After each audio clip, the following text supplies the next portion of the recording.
nonprofit or a program serving the community, now may be the chance to apply for funding. The Alabama Department of Public Health is taking applications from certain organizations that serve our youth. Joining us now in studio is Valorie Lockett with ADPH. Valorie, thanks so much for joining us here on Alabama Live. Thank you for having me. So we're going to talk about an acronym here. What is an RFP? It's a request for proposal. So we work with community nonprofit organizations that serve youth.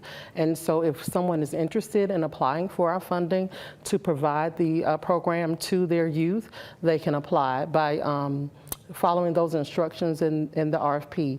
And the deadline to actually respond or to have them submitted is August 4th, but on Friday, the 14th, is the letter of intent is due. That's when they tell us, hey, we're interested in applying for those funds. And so we kind of have an idea of what organizations will be applying and kind of getting us ready, so we'll know how to, what to expect to come in. And what organizations are you looking for? What type of organizations? Nonprofit organizations that actually serve youth. So with our program, we award these organizations to actually implement the evidence-based or evidence-informed curricula to youth.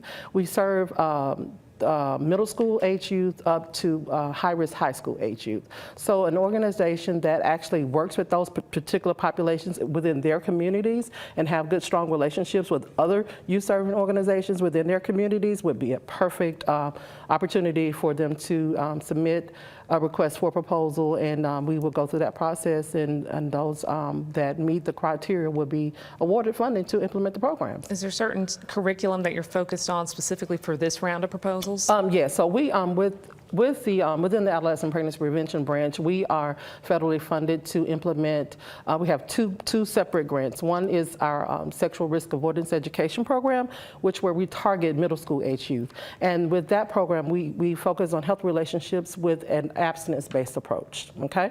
And then on our other side, we have our Personal Responsibility Education Program, where we focus on high-risk high school age youth. And that program takes an abstinence plus contraceptive message to educating young people on how to have healthy relationships. And, you know, basically we just want young people to understand that they are able to have healthy relationships, but how to negotiate the things that they want when it comes to having that healthy relationship. And when I read through the letter, you're looking for a lot of different organizations. Yes. This could be a nonprofit. This could be something that's happening in a church. In a church, yes, faith-based. Any public nonprofit organization that is established, 501(c)(3). Come on in, write us a request to that proposal. I also thought it was interesting that there are certain counties identified. Why is one county maybe listed and not another? So we use the teen pregnancy rate, and so okay. And we target those counties that have a rate that's either the same, which is 17.3 for the state of Alabama, or higher. So that's how we come up with the target areas. If you're a smaller organization and you've never gone through this process, why would you encourage someone to at least try? We want to reach young people.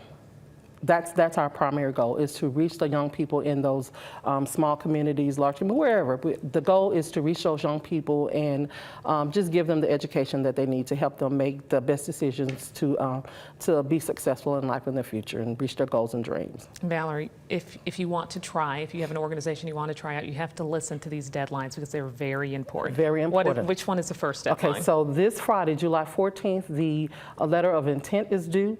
And then on August the 4th, the actual request, the RFP, is due. So you have to submit that letter of intent first. Yes. And then you can continue working. And building those relationships, establishing those relationships that you will be partnering with to actually implement the programs. So you have to have all the required documentation for those particular locations. So that's why you have that extra time to make sure that you have those documents. And the whole packet is due on the 4th of August. Valorie, where can people go if they do have questions? Okay. So you can go to the ADPH website, and then it's Alabama Department of Public Health. Right there on your screen. teenpregnancy.com, yes. All right, a lot of information, Valorie. You all have that information listed on the website as well. Yes, it is correct. It is correct. Valorie, thanks so much for joining us here in Alabama Live. Thank you for having me.